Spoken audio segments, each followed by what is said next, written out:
Donc par rapport à ce duo emblématique, on se rend tout de suite compte que Marie-Antoinette qui fait partie de l'un, parce que pour elle, l'un c'est elle et Hadès, que comme je vous disais dans une autre podcast, a donné le nu. Donc pour elle c'est l'un, donc comme quoi on n'est vraiment pas sur du couple de roi mais on est sur vraiment un emblème. On se rend compte du coup de la vivacité de ce projet, puisqu'elle était quand même en compagnie de peuples qui sont en fait extrêmement intelligents, extrêmement lumineux et évolués. Et pourtant, elle avait ce désir de vouloir rentrer plus dans la vie, ce qu'on pourrait dire la vie des maîtres. Ouais, vous voyez, les maîtres qui font tout, que ce soit le maître kung-fu, samouraï, maître égyptien, maître français, maître fermier, etc., qui font peut-être peu de choses, mais dans la profondeur de l'âme.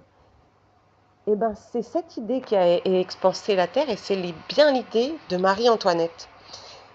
Et tous les gens qui montrent la création de la Terre comme soit la seule dans l'univers, et encore, moi j'y ai souvent cru et ça ne me dérange pas du tout en fait, parce que en fait on est une vie, on n'est pas, voilà, il y a pas, enfin vous voyez ce que je veux dire, c'est pas Halloween quoi.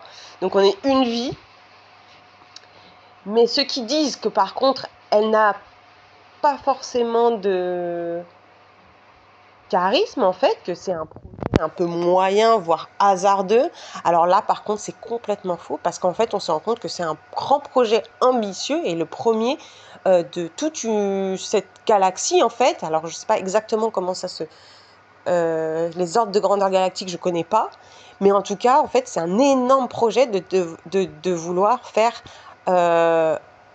une Terre sur laquelle on va habiter et pouvoir se poser dans un royaume, dans une contrée, avec ensuite l'expansion de l'âge gay, pour pouvoir apprécier le vivre ensemble et pour pouvoir aussi